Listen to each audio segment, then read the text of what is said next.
Good evening, ladies and gentlemen. It's me, Jack, here at the Social Yet Distance podcast.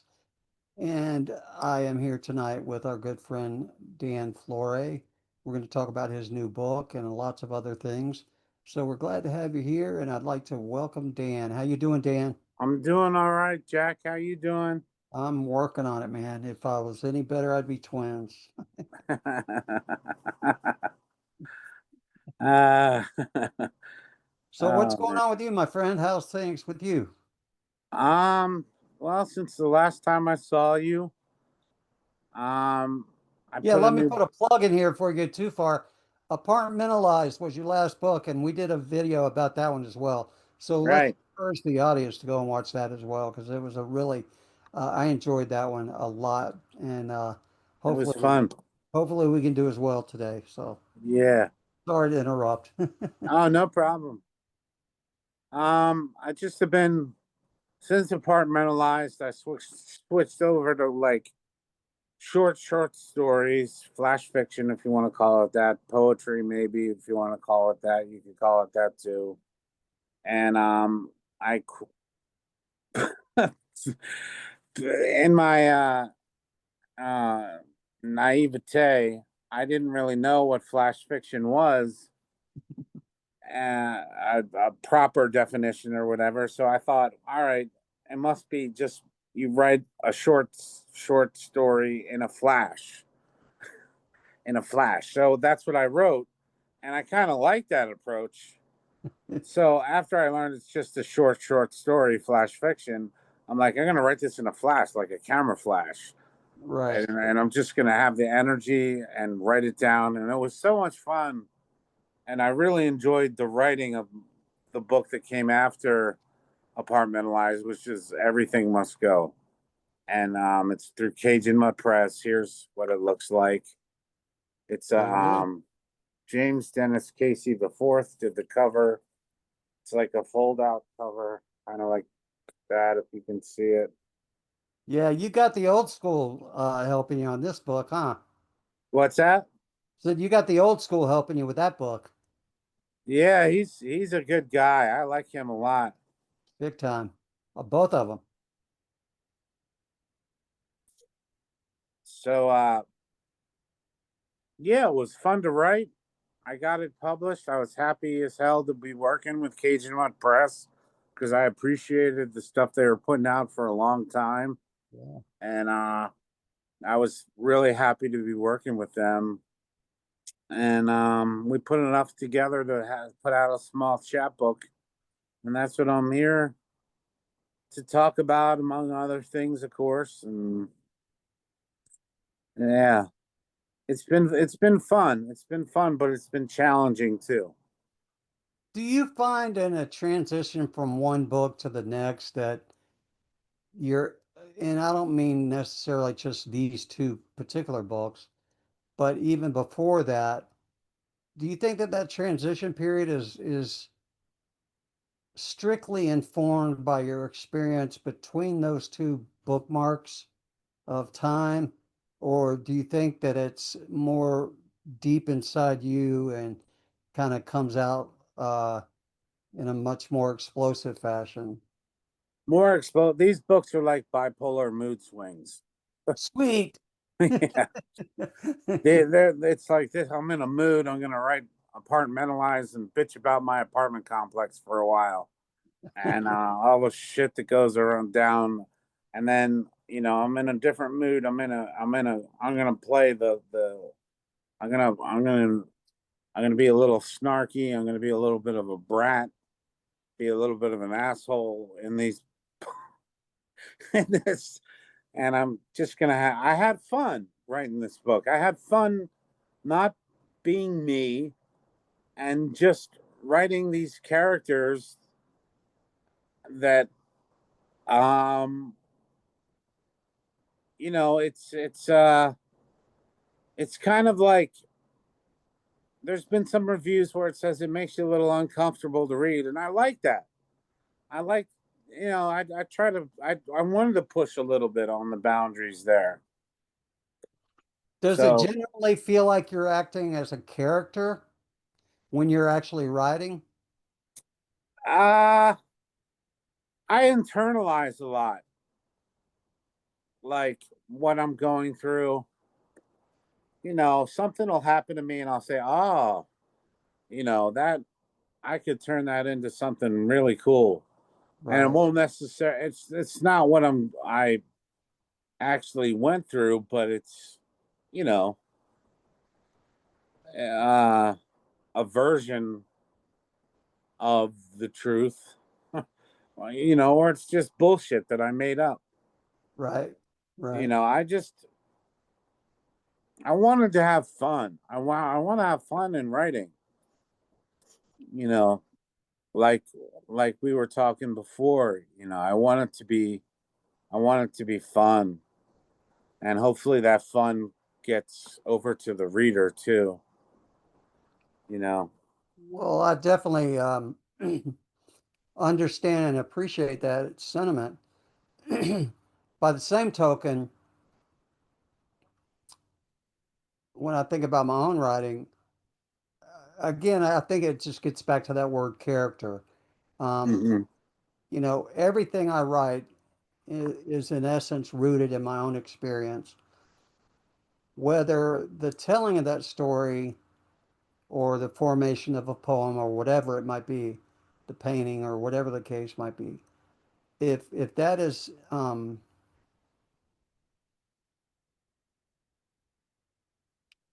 I don't know if that's driven.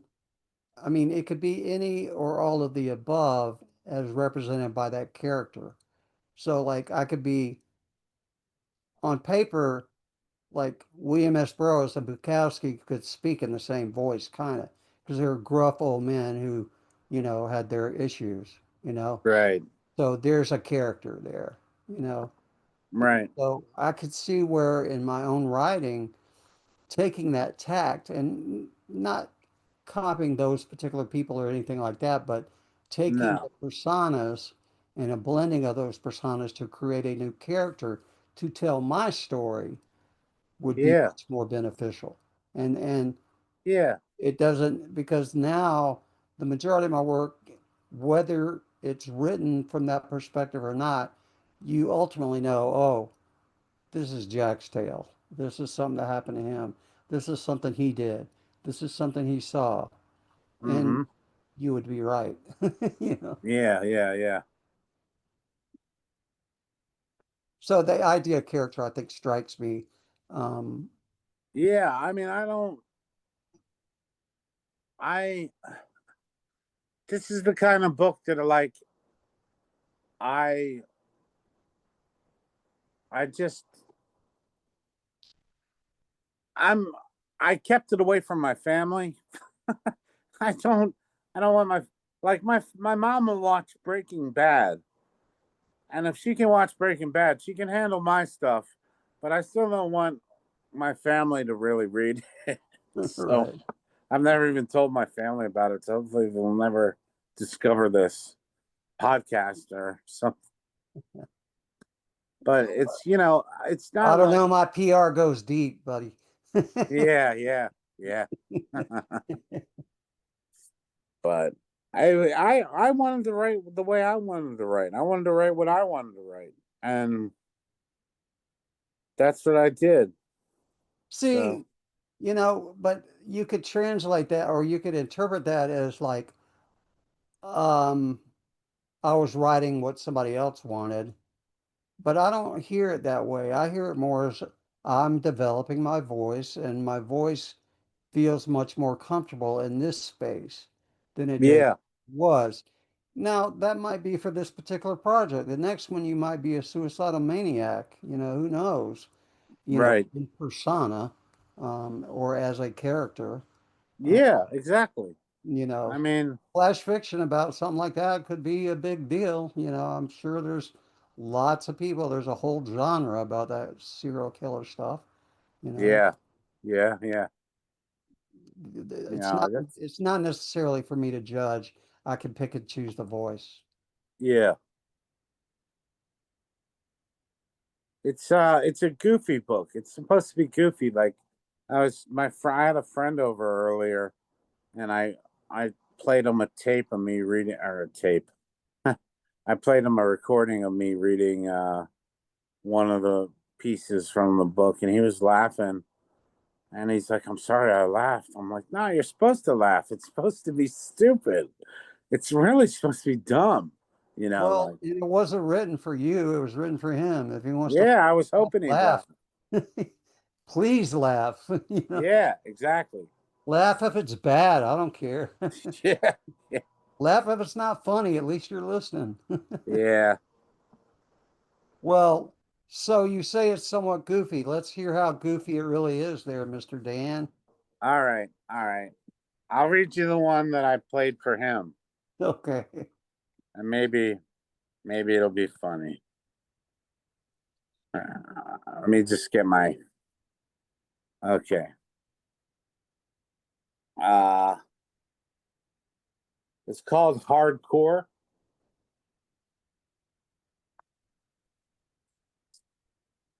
Here we go. I bumbled out of the claustrophobic house with claustrophobic Chris, who I was staying with in one of my stints of getting thrown out of my dad's. I felt great under the blue purple night, free and on my own, making it through despite my crappy circumstances.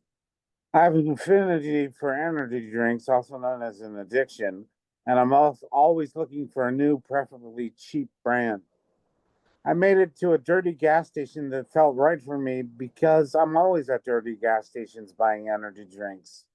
I found an energy drink I had never seen before at the bottom of the refrigerator called Hardcore.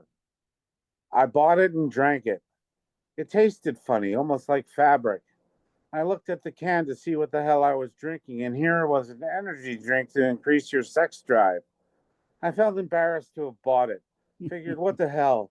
Kept drinking it, and eventually my boner pointed the way home.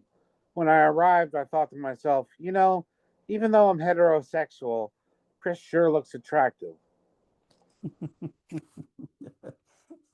Well, at least you were pointing the right direction. You got home. Yeah. Because we're not going to read no fucking map. Yeah. I like it. I think it's goofy and funny. Absolutely. Ah, cool. Absolutely. I don't remember the real name of that energy drink, but some of that is true, that story.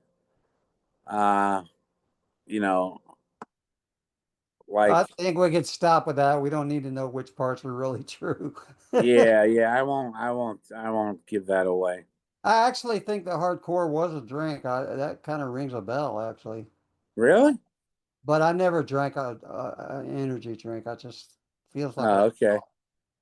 I never drank those things. Ugh. Of course, I was trying to not drink alcohol at the time too. So Yeah, I just drink socially, like maybe once every 3 months, I'll have a drink or something. yeah, it's kind of like the way I smoke crack.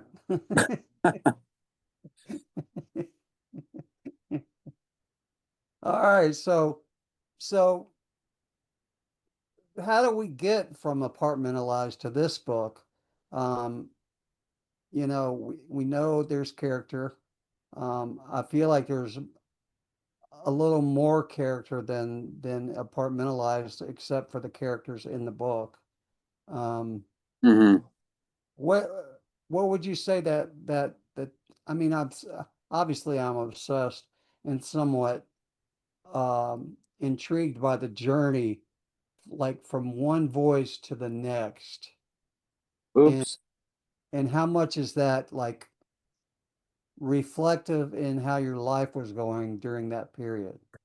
Because Um, I can't even write when I'm a mess, at all. Neither can I. Neither can I. I have to just rest, take care of myself, be good to myself, give myself grace. Um, but it was a lot of work because apartmentalized came out and I was trying to and I'm writing other stuff at the same time, and the flash fiction stuff was more. I found I had apartmentalized, and I was trying to, promote that or whatever you want to call it, get it out there. And then I'm writing new poems, and then the stuff that ended up in this book would always be stuff that was fun, that I felt like people could sink their teeth into. And it's not all goofy. I mean, it's not all just Mhm. I'm not the clown and everything. Um, but I liked playing the clown, and I liked being, I look at this as entertainment. You know what I mean? Mhm. It's an art form, sure, but it's also entertainment. You got to keep people interested. And I wanted to keep people interested in this book. I wanted them to, you know, gobble it up, and hopefully they do. I don't know. I remember when I first came around, um, and began writing on my own and I was pretty fortunate because I was surrounded by some people that, I mean, I could list names, but if you go and go through the videos on YouTube, you'll see some of the people I'm talking about. But Hmm. people who have been around for a long time and um, you know produce lots of work that gets seen by lots of people in lots of places. And so I was very fortunate. And but they were all poets, quote unquote. Hmm. So as I was coming around to, you know, I had already gone through my stages where I was writing in a journal, then I would take that stuff and make it into some sort of a readable tale. And, I remember at some point flash fiction sounded like a kind of a cool genre that I wanted to look into a little bit more. And then I started realizing that there's all these subgenres of every kind of writing that there possibly is. And I remember thinking to myself, like, these labels are just some over labels and everything. Yeah. And I mean, it's like, the only reason that's being done is so that I can say I excel in certain things when I don't really fit into the broader spectrum. And yeah. playing, it's an automatic setup for competition games when we as artists should be supporting each other and encouraging each other and patting each other on the back. And Yeah. I mean, this book is on Amazon, is listed under poetry. So, I mean, you can look at these as little prose poems if you wanted. I yeah, don't care about labels either. I really. well, but at that time I chose the word the label poem or poet Hmm. because those were the people that were around me. You know, Sure. they were writing poetry. So Sure. as I, built my own talent, I was being influenced and educated to some degree by people around me who were, I mean, I'm talking Mark Hartenbach and A. Razor and, Iris Berry and, you know, just tons of people. I mean, the list goes on and on and on. And I'm familiar with the first name you said. Mark Hartenbach, he's Yeah. he's an Appalachian poet. He's been around for a long time. He's a super, super guy. I've loved that man for a long time, and That's cool. he he's a lot like I would like to be, in that he's basically a hermit, and he sits at home and he writes, and that's what he does Yeah. Yeah. every day, Good all day. stuff too. Yeah. And the stuff he writes is just, I can't even Yeah. describe it. Good. Yeah, you should definitely look him up if you don't know him. But Yeah, he's worth reading. yeah, definitely.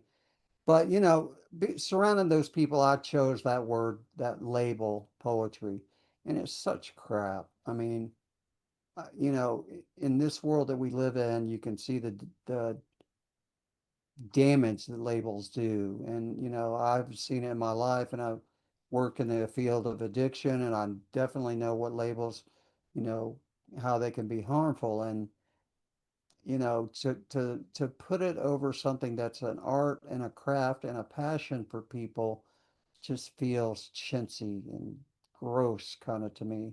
But Hmm. I'm also, a timeshare salesman, and I will pimp your shit, from now till the day is over, as well as my own, just because people deserve to have it, you know, and Cool. Thanks. that's the reason why, is people deserve to have it, not because everybody's going to get rich in the process or accolades for whatever that's worth. Yeah. Yeah. All right, enough of me rambling. Um, any feedback? You want to read some more? What you got? Yeah, I'll read something else. I'll read something a little more. I'll read the closing poem of the book, which sort of is sort of the guy, the narrator, I guess, really kind of reality checking himself. Uh, Is the narrator's voice throughout the entire book? uh, it could be. It could be. Wasn't intentionally that way. Wasn't intentional, but it definitely could be the same, you know, I got you. same person. But yeah, let me just set this. I'm really having trouble because I got a cord here. I'm gonna take this out. That's better. All All right. right. This is called. It's a poem dear to me.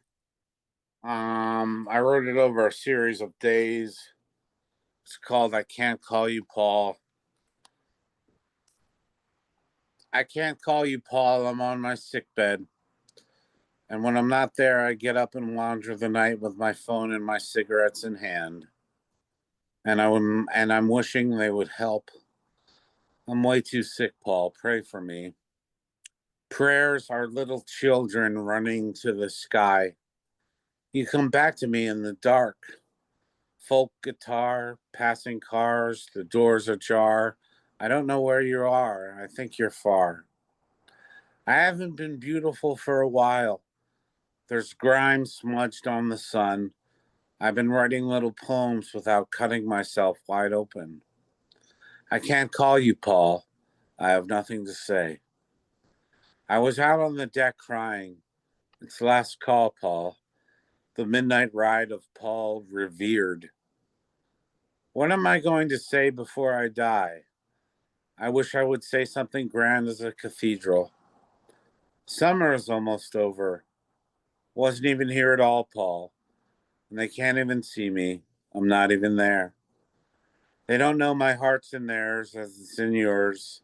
And it ain't like Red Top Road when rent was $500 a month. I don't know, Paul. This is all the stuff I'd be saying to you if I could call. This is the only way I can say it at all. The rain has a funny way of beating down on me. It used to cleanse me, now it just washes me away. There are visions from my sick bed, scratchings of eternity and the way her eyes pour honey. How am I going to haunt the night? I just cried again. I took my meds. I pictured Jesus carrying me through ocean waves that keep knocking us around. All this while she's singing hymns in bed. Blankets like heaven, the glory of God in a nightlight. And what did the Virgin Mary whisper to Jesus when he was a baby? Oh, the things a mother says to her child. Hear the music box, Paul? It's playing for us all. With that lullaby, I'll say goodbye. Very nice. Very touching. Thank Um, you. and the line, writing poems without cutting myself wide open. That's a pretty powerful line, my friend. Yeah, thank you. You know, I, yeah, I just,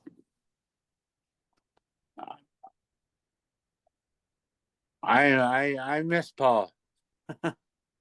Paul's real. Paul's a real person. So, but,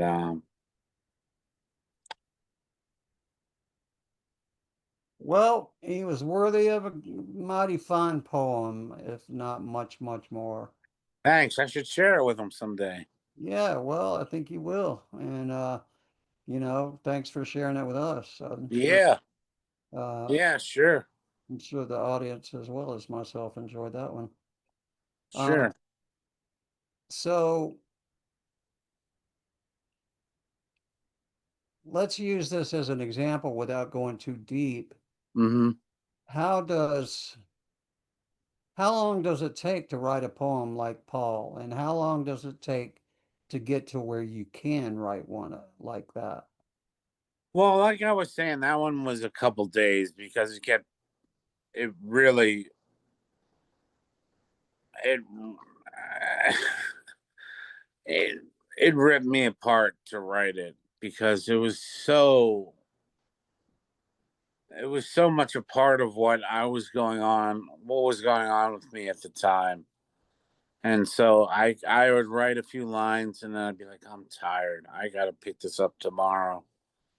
And I don't want to force it and make a bunch of bullshit because these lines deserve better than that.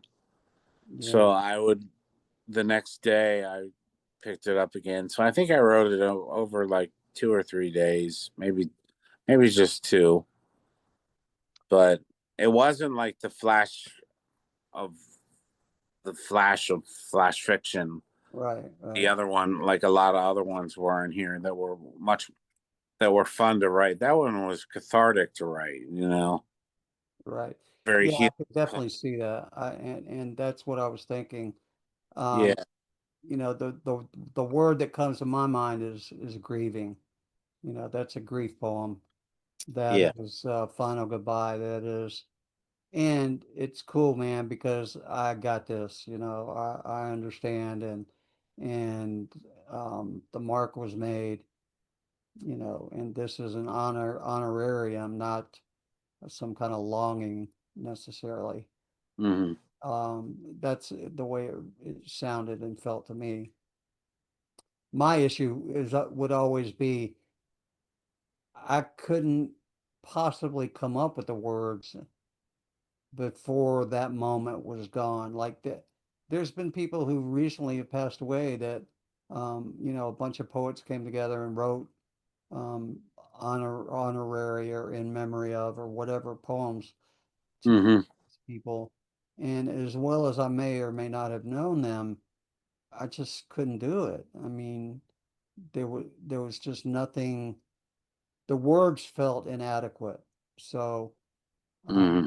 it just a year from now or later, no time limit specifically, but at some point later, in a different place, different mindset, it might come easy. Um, I feel like it's a strange phenomenon, and that's kind of why I'm so interested in your viewpoint on it. Because I'm a nosy jerk. I I've definitely written to people who have passed on, and one of my favorite lines from that was write a poem in the clouds. I'll spend all I'll write a poem in the clouds. I'll copy and paste them all day. Even if it takes me all day, like something like that. I was writing to an old mentor who had passed on, Right. and I didn't do it justice here, but that was called Letter to Lou McKee. I don't know if you've ever heard of Louis McKee, Uh, out of Philadelphia. I don't know, dude. Yeah, he's really worth reading, and he was a hell of a guy, and I miss him, and I feel a little. Be honest with you guys, the audience, and you, I feel a little lost without him. Without those emails coming in. I remember one came in. He goes, "What's hot, man?" And he was trying to book some readings, and he didn't know if I knew anywhere to go for a reading around me, and it's just grief for me lasts forever, and it never Right. goes away. And I like it that way because they mean too much to go away. Yeah. I don't want them to. So, Well, I think that's part of the reason why I'm so anal about my own writing is because of where it came from. hmm I don't want to forget that stuff. yeah, That stuff was all in a journal for a reason, and whatever form it may have taken, it's still, I use the word a lot, but it was, I spit it out on the page, and to get rid of it, and yeah, that reaction is valuable. And what those words were, even as originally written, are valuable, and probably more so, just because there's probably more emotion uh, in the moment and when those words were written than any other time, in their genesis or their transfer from here to there. But yeah, I find, I'll do a search for a particular document, something I wrote, and I'll find 10 copies, and all of them have one or two words that are different. It's like, Jesus, man, don't you know how to save files?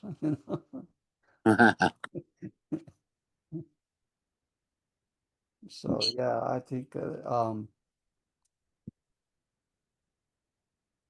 I am very much. I guess what I'm trying to say is I'm very, and I think you have alluded to that as well. Is that there is so much healing in the arts that you know if I don't have any place else to turn, I can scribble it out or grab a piece of art and do some mindless art or whatever is necessary. Listen to the right music, play the right music, whatever the case might be. And yeah, but that I believe is imperative to keeping us grounded to who we are and what our purpose is and keep our feet on the ground a little bit and more level headed. And I think when we start to lose those things, much less make them a monster, according to some people, apparently. I don't really know why, but they ban books and such, and don't like marble penises on statues. But whatever the case might be, I just think that uh, we have the responsibility to make sure that doesn't happen, you know. yeah, And so all of those words have value. All of those drafts of my work and all of the drafts of my artwork and whatnot, have some value in that whole transference. So, yeah, for sure. and we can only hope to write a book that does the same thing. And I think that in in a structure like your book is, it's a meal and a rest, then the next meal and a rest, and another meal and the rest. So you're hmm getting what you need along the way for sustenance, all the way to the end where you've got enough, and let's Yeah, sum up what we've gotten out of all this. And you end up with Paul. So yeah, yeah. It felt right to put that in there after what came before it. yeah. So, Well, and you can write from the perspective that it doesn't matter, or you could write from the perspective like we're talking about with this great, deep philosophical thought and meaning behind it. And I don't really care one way or the other what your motivations are. Um, if I'm reading, what do I feel from it? If I'm sure. writing, what do you feel from it? And does Yeah. it happen to, I usually don't even have much expectations about what I want you to get from it. hmm I just don't want you to be confused about what the message is. Right. Right. Okay, so are you working on anything for the future? Yeah. Yeah, I'm gonna be doing a selected poems with uh Jay Doherty, Open Arts Forum. Hmm. Not sure if you're familiar with them at all or I've heard the name and I'm familiar with open arts. So Yeah. So I'm gonna be working. I really like Jay. I'm always thrilled when he publishes something of mine, and I was really beyond happy.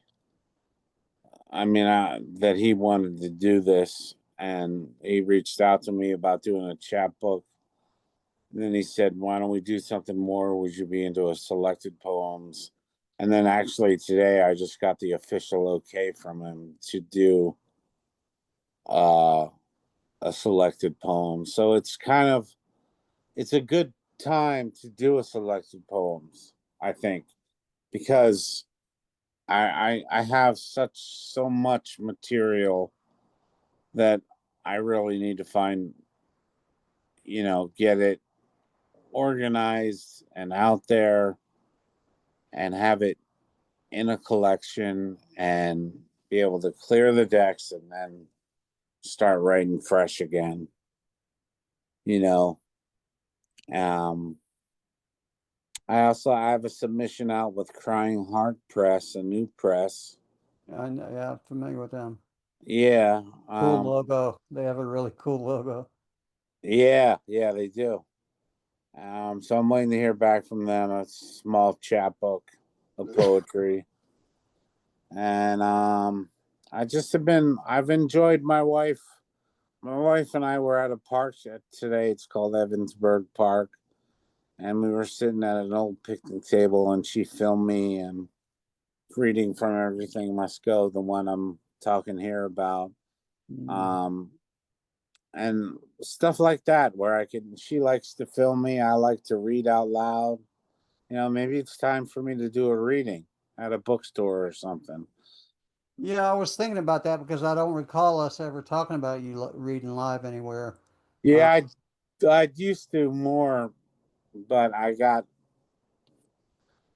have some issues with social anxiety. They popped up, and I didn't think I'd be able to do it. And I have to be in the right mind frame to do it. right. And I don't want to just schedule it and then be like, I can't make it. Yeah, but I understand that. I mean, it's many times I have to force myself to follow through just because I don't fucking want to do it, Yeah, exactly. That too. you know. Yeah, And I mean, it gets it has taxing. nothing to do with the event or the people or anything. It's just me, I just don't. I'm tired Exactly. I hear you. of ever. I'm the same way. I I've been on stage to do read poetry one time. really. Yep. How'd it go? Oh, it went great. Good. It convinced me to do it again. I just haven't done it yet. That was only Yeah. 12 years ago, so I there's still remember I time. scheduled a reading at an art gallery one time, and it snowed. And I was like, thank God it's canceled. It's a miracle from God. I don't have to do it. Because I was not in a place to do it. Well, there is a cool place that's not too far from here, and it's kind of fun. Um, it is a nightclub. They also have a recording studio, which is kind of, Whoa. but in the nightclub they do shows, and like they'll have bands come in, but on Sundays they have the drag queen brunch on Sundays, like between 12 and 2. So Hmm. I can only imagine that's a blast Yeah. on the beach with all the drag queens for breakfast. Um, it's got to be fun. But one of the other big events that they have is, the local poetry scene. And Tallahassee's not too far. Panama City's not too far. Pensacola's up the street. Okay. There's some Pensacola poets you probably know. There's lots of guys in St. Augustine you might know. Um, Okay. it's not completely dead, but for me to go out and do that would require a lot of effort, and I don't even have a freaking car right now. So, you know, Right. We just got a car yeah. after 2 years of not having one. It was like, Well, I don't care because I've been in a couple way too many bad car accidents. okay. I have some. I have to be honest with myself about my own abilities, and Yeah. I'm gonna stick to my electric bike or something. Yeah, Um, I can't drive. When people ask me, "Do you have your license?" I'm like, "No," and then they automatically assume I lost it to drunk driving, and I'm like, "No, no, I never had it. I didn't break the law. Don't throw that on me." yeah, I've had mine and lost it, and had mine and lost it, and had mine and lost it, and lost it, and had it, and had it, and had it. And then finally it expired in 2012. It's the last time I had a driver's license. Hmm. Had ID ever since, but because Yeah. I don't care if I drive or not. And then my health Yeah. got so bad, it was not smart for me to drive. My doctor didn't want me to drive. And so I could care less at this point. But it also keeps me sheltered from, being able to go and participate in some things that I would enjoy. Yeah. Yeah. So, Yeah. but there's alternative plans, and I'm doing a pretty good job of building what I want online. If anybody will come hang out with me. Yeah. Yeah. One of my secret ideas, and please, nobody steal this idea, okay? I've had enough of people. Yeah. Don't steal Jack's ideas. All right, don't steal my ideas. Come buy t-shirts instead. Uh, Yeah. I don't understand why it would be very difficult. Let's say that the place up the street does poetry events, and they do once a week. Um, let's say they're doing a live poetry once a week, and I took a laptop in there with a camera and hooked it to Zoom. I could broadcast that everywhere in the world. Here's the rest of the story. The rest of the story is Dan in his hometown could grab a laptop, go to an event where he's going to be at, point the camera and the laptop at the stage there, and we could broadcast that on the wall or the screen at the place here in Florida. That's cool. I think it's a fucking genius idea, and it's not hard to implement. And I've been trying for months and months and months to get somebody to try it. Yeah. Yeah, it makes no sense to me. You take a freaking laptop. You don't have to have equipment or anything like that. Right. Laptop with a camera and the ability to put it close enough where it's going to be valuable. Right. You don't want to Right. sit your balcony somewhere, but you know. And the reason why this place here in particular would be a good shot is because they have a recording studio and all the technicians attached to the building, owned by the same people. Wow. So, I mean, you could go in there and record a pod. I could go in there and record my podcast from there every week if I wanted to, Wow. and may do that. I mean, if you could see what I'm using now, you'd laugh, you know. I've got a laptop that has no battery whatsoever. I have to keep it plugged in all the time because there is no battery. Uh, You know, the battery died, but the laptop didn't. okay. So, it might be smart for me to have a place to go at some point. But yeah, that's the thing is, we deal with our own lives and we vomit it out on paper and we do our healing and we can share a message of healing in those words. And I kind of feel like we have an obligation to do that. I don't know how you feel about it, but it can't hurt to build a community. And that's always been my goal here. Yeah, I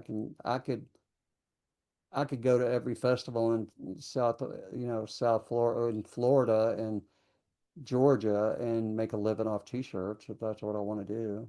That's not what I want to do. I want to be in the world of poetry and help get the word out. And by Yeah, you God, you've got. got the words that are worthy of getting out, my friend. So, Thank you. Thank you. um, you want to close out with another one or two before we go? Sure. Sure. What would be good?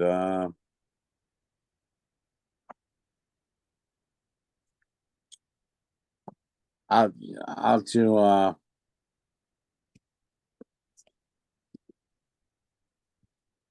buying my book at a gas station. I got my book for sale at the gas station near me, I'm a raw writer, so I guess it belongs there with the rough hands of the attendant and the smell of gas. The book is a lit match by Pump 3. Actually, I don't think this book belongs in a gas station at all. It's poems of a horrible mental illness. But the gas station's heavily trafficked, so what the hell? I'm poor, so I don't have a bunch of extra copies sitting around either. My friends never buy my books because they think I can just give them one, which I can't. If I want to get copies, I can get them at a discounted price. I never seem to have that price in my pocket, though. I wish that sucker in the gas station would sell. I don't care about the money, I'm lying. Just the thrill of selling a book is enough for me. It's stupid to wonder if it belongs there or not, which I don't know why I started doing. Hey, if a lot of people can see it, it's sitting at the checkout, then it belongs there as far as I'm concerned. I'm just another schmuck trying to make a buck. I'm a poet in your backyard that you never knew was there. I'm a maniac and I wrote about it. You'll see me sitting there when you buy a pack of smokes. I'm the same price and I go good with tobacco. There you go. Yeah, man, I like that. Thanks. I really do because to me it's very visual. I mean, I get it, man. I have been to those truck stops and I know the guy behind the counter and I know the traffic in and out and how many people they are and where they're from and or that they're all from different places and Yeah. the families and the truckers and the the waitress that's been there at the diner forever. Yeah. Stuff like that. Yeah. And the speed freak girl who never does her job as the other waitress.